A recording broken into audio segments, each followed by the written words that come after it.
Hey, my name is Ebony Cruz, the entrepreneur coach that's helping you transition from that 9 to 5 into full-time entrepreneurship. So that side hustle will be your main hustle once I'm done with you. I'm also the creator of the Professional Woman's Escape Plan, which is a program slash podcast to help you consistently. And this is for those that are serious, ready to just like knock it out of the park, but you need some help. That is what this podcast and this program is all about, helping you really just get focused and make sure that you are able to transition within the next year or so. All right. So in today's video, we are going to talk about how to successfully start a new business venture. All right. So some of you are expensive hobbyists. Okay. You have a side hustle that might be a hobby because you cannot put a lot of attention to your business. And that's understandable considering the fact that you work a full-time job. I totally understand. But let's think about how can we really make this transition? How can we really start thinking of ways that we can put in we can put in processes, we can put in daily like tasks that we can get done so we can successfully transition, because that's what you really want to do anyways, right? All right, so number one is know your goals. This should be super easy. We all should know this, but sometimes you have to go back and reiterate that you need to know your goals. And I want to relate this to your job. So for many of you, normally you have a year evaluation, especially if you're in that corporate space, and they go over what you accomplished that year or what tasks that you've done, or if you didn't do so well. That's what you need in your business. What are your goals? What is this business going to do? Who is this business going to target? How am I going to make money and acquire customers? What is the customer process, right? Know your goals. Now, do you have to know everything at once? No, you don't. But you need a clear line of what you plan on doing so you can successfully begin to build and launch. All right. Number two, be aware of the risk. Anytime you are starting a new opportunity, y'all, where there's a new relationship with your boo thing or a new job, you need to know the risk. You need to know what you can and cannot do. What are some of the industry trends that you need to be aware of? But most importantly, what are some of the risks with your customers, with acquiring money, right? With transferring of funds, right? What are some of the risks that your business might run into as you're beginning to build? So make sure you do some research on that and understand what the risks really are. All right, number three, let's secure the bag, right? Get this money. But in order to get this money, you need to know what your budget is and be honest about your budget. Now, don't think that you have to have a budget of 50,000, 100,000, 30,000. According to, I think it's North One or North, hold on, let me make sure. I want to make sure I understand. I know the exact name of this report. But yeah, according to North One Reports, 58% of business owners start their business with $5,000 or less. I'm sorry, $25,000 or less. And 30% start with $5,000 or less. All right, let me make sure I'm saying that right. Yes, I had to make sure. See, because I ain't trying to give y'all no bad information. Okay.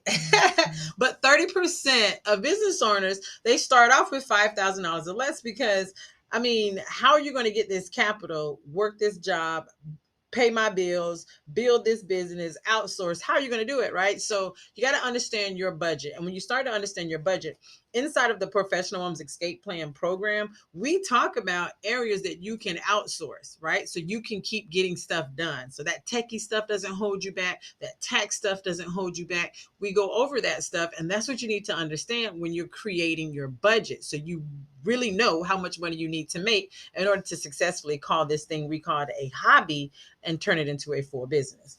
All right. So next, let's just go on into number 4 and start small. I hate to say that like that, but although you have a million ideas and they're probably all great money makers, none of them will ever make sense if you don't get them started. And you can't start everything at one time. This is where that business model come in effect, and you break things down in phases. It's not that this vision or this idea can't come to fruition.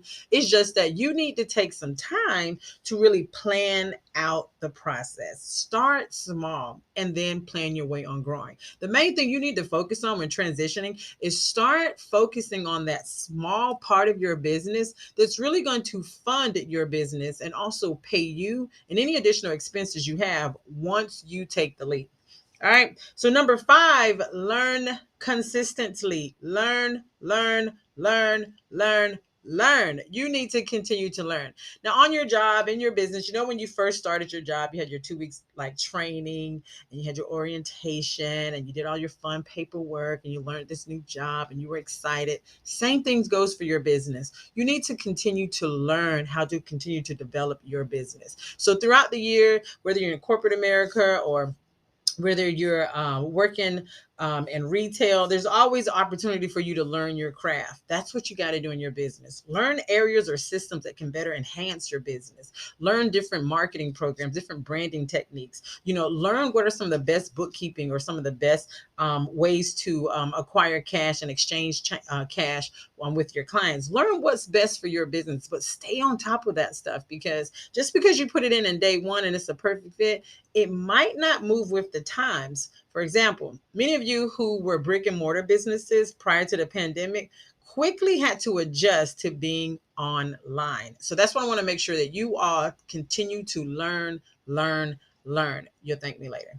All right. And lastly, number 6, invest in a coach.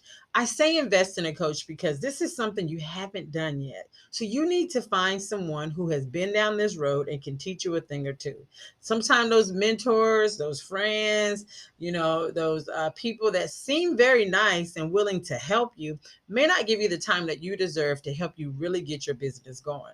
So invest in someone that's been there, done that, and can actually show you how to do it. Now, with that being said, ask questions when you interview this person. See receipts, understand where they're coming from, what they've done, who they've helped. Have they ever paid $8,000 for a business coach? Ask those questions, because if they haven't, I'm 100% sure you might not want to go with that person. But hey, you do the research on that.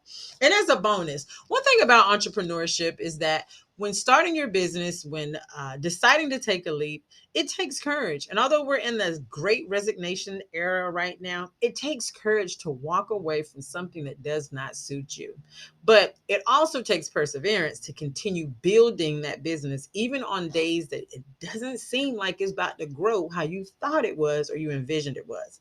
So be sure to grab my 30-day affirmations and motivations guide to help you transition your mind, because you need to learn how to transition how you think in order to function as a true entrepreneur. Remember, on that 9 to 5, we're used to having tasks that we need to get done, someone on our behind, because if we don't do this, the boss is going to say that schedule. We're used to that stuff, right?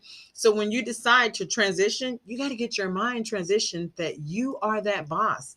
You are the person responsible for the task, for creating the schedule, for making the pricing. You're that person that's making those decisions, and you got to be able to do it. All right. So until next time, I hope this stuff helped you all out. I hope the tips that I gave you was like bomb. Okay. Because that's what I plan on doing. And